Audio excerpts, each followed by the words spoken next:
जय हिंद। देखो आज आम कौन देखा जे ना आम क्लास 10th बोर्ड एग्जाम आम कौन जे फेब्रुआरी 21 आरंभ होगा जाऊँगी 2025 ओडिशा बोर्ड आम कौन जे आम जो अच्छी जो भूगोल जो अच्छी भूगोल आम जो वन्य जंतु चैप्टर अच्छी से वन्य जंतु चैप्टर रु आम कौन जे ना गोटे आम पाठ अच्छी ना आम से देखिए कौन जे IUCN कौन बा रेड डाटा बुक केते श्रेणीर जीव मानक कौन स्थान देछि माने रेड डाटा बुक कौन अटे एवं IUCN कौन अटे ये केबे गठन होइतिला एथिरे जो विभिन्न प्रकार जातिर जो कौन जे जीव मानक जो कौन स्थान दिया जाइछि से विषय रामदी पचाउछि जेबरे हम कौन अछि विलुप्त जाति संकटापन्न जाति लुप्तप्राय जाति एथि मध्य कौन जे कोहे दी रौ दे आपन कौन जे पार्थक्य दर्शय पचा दे पारे आ इंपोर्टेंट अटे को पशुरा को जातिर आसुछि सेटा आमे कौन जे देखिदो खूब कम समय में आमे कौन करदबा एडो सरे देखो IUCN माने कौन ना IUCN रो पूरा नाम हला international union for conservation of nature माने अंतर्जातीय वन्यजंतु और प्रकृति संरक्षण संस्था अटे माने यह एक प्रकार संस्था अटे जहा कि विश्वर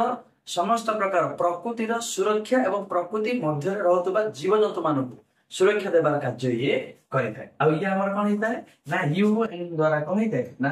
कार्यकारी हिताय माने UN यूनाइटेड नेशन ऑर्गेनाइजेशन कोन करथाय ना यहाँ फंडिंग करथाय टंका पैसा दे ये गठन केबे हितला ना 1964 मसिया यहाँ कोन कराइतला ना गठन हितला हेडक्वार्टर कोड अछि माने मुख्य कार्यालय UK माने यूनाइटेड किंगडम जोडा हम कहै जो इंग्लैंड नै कि इंग्लैंड रे कोन अछि मुख्य कार्यालय अछि एवं IUCN आपण जानले IUCN विभिन्न प्रकार पृथ्वी रे देखा जाउथबा कोन जे से वृक्षलता हो किबा हमर वन्य जंतु हो तो किबा जीव जंतु प्राणी जे भी मध्य होछि ना काहे कि हो से कोन करथाय ना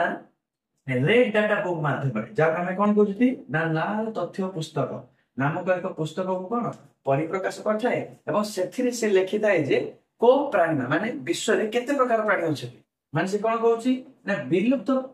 जाति भी मध्य अछंती विलुप्त जाति का कहबा ना जेउ वन्य जंतु माने वर्तमान पृथ्वी रे एक्जिस्टिंग करंती ना एक्जिस्ट माने कोन जे ए माने कालक्रमे कोन जे एमाने पूरा पूरी कोन है नष्ट होई गेले माने हमें आको कोन देख परिबा न जेउ जेउ प्राणी उद्भिद एवं हमर प्राण जंतु होले प्लास जेउ प्राणी माने वर्तमान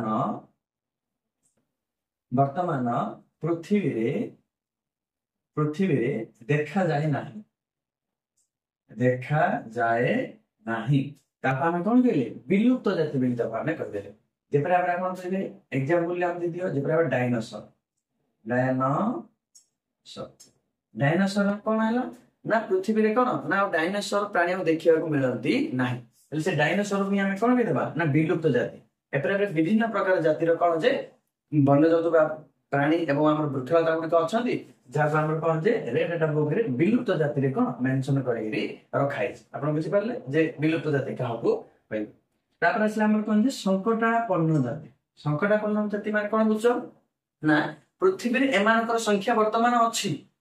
किंतु भविष्य रे एमानकर संख्या कमिबार संकट एमानक ऊपर अछि काहेना मनुष्य मानकर एवं परिवेश अधिकांश समय कोन प्रदूषण जे परिया होछि ताकू देखिरि एही आकलन करा जायछि जे ना हमर कोन ना एही संकटापन्न जाति रे थिबा कोन जो जीव एवं वन्यजंतु माने एमाने भविष्य रे लोप पाइबार हमर संभावना अछि तेन कर समान बामे को जाति रे रखिले संकटापन्न जाति रे संकटापन्न जाति हम कोन देबा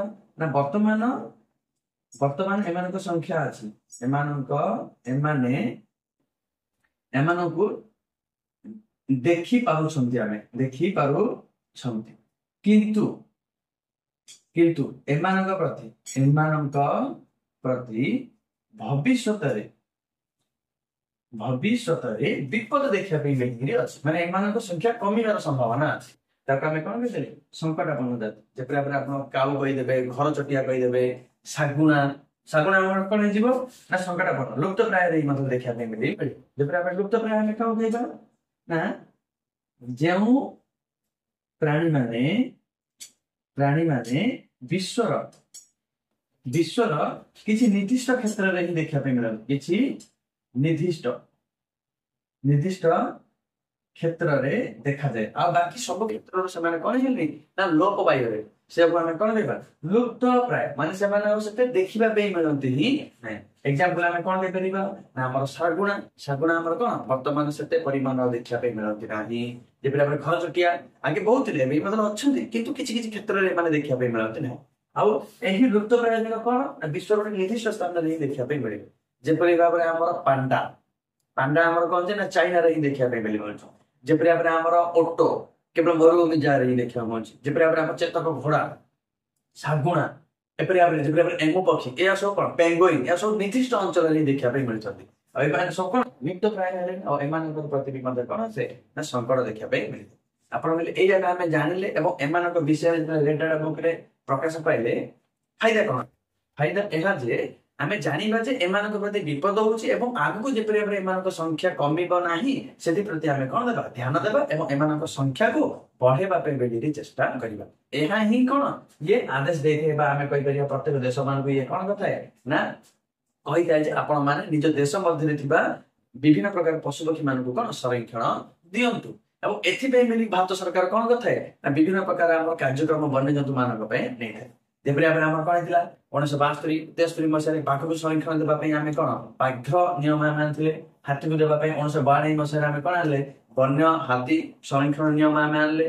1972 ମସିହାରେ ଆମେ ଜଙ୍ଗଲ ନୀତି ବି ମଧ୍ୟ ଆମେ ବୋର୍ଡ ଆମେ ଗଠନ କଲେ ଏସବୁ ଆମେ ଗଠନ କରିଛନ୍ତି କାହିଁକି ନା ଆମେ ଚାହୁଁଛନ୍ତି ଯେ ଆମ ଭାରତରେ କଣ ସବୁ ପ୍ରକାର ପଶୁପକ୍ଷୀ ମାନେ କଣ ଯେ ବସବାସ କରନ୍ତି ଆଶା କରୁଛି ଆପଣ କଣ ନା ବନ୍ୟ IUCN କଣ ଏବଂ ରେଡ୍ ଡାଟା ବୁକରେ କେତେ ପ୍ରକାର ମାନେ 3 ପ୍ରକାର ଆମର ପ୍ରାୟତଃ କଣ ଯେ ଜାତି ବା ଆମର କଣ ମେନସନ କରାଯାଇ ଅଛି ଆହୁରି ବିଭିନ୍ନ ପ୍ରକାର ଅଛି କିନ୍ତୁ ମୁଖ୍ୟତଃ 3 ପ୍ରକାର ଆମେ କଣ ଯେ ଜାଣିପାରିବା ଆଉ ଏଥିରୁ ଆମର କଣ ଯେ ପରୀକ୍ଷାରେ ଅଛି ଆଶା କରୁଛି ଆପଣ କଣ ଯେ ଏଟାକୁ ଆମେ ଜାଣିପାରିଥିବେ ଏହାକୁ ଦେଖନ୍ତୁ ଏବଂ ପରୀକ୍ଷା ଦେବାକୁ ଯାଆନ୍ତୁ ଆପଣଙ୍କ ପାଇଁ ବୋଲି କଣ ଶୁଭମୟ ହଉ ଆଜି ରାତିକି ଜୟ ହିନ୍ଦ।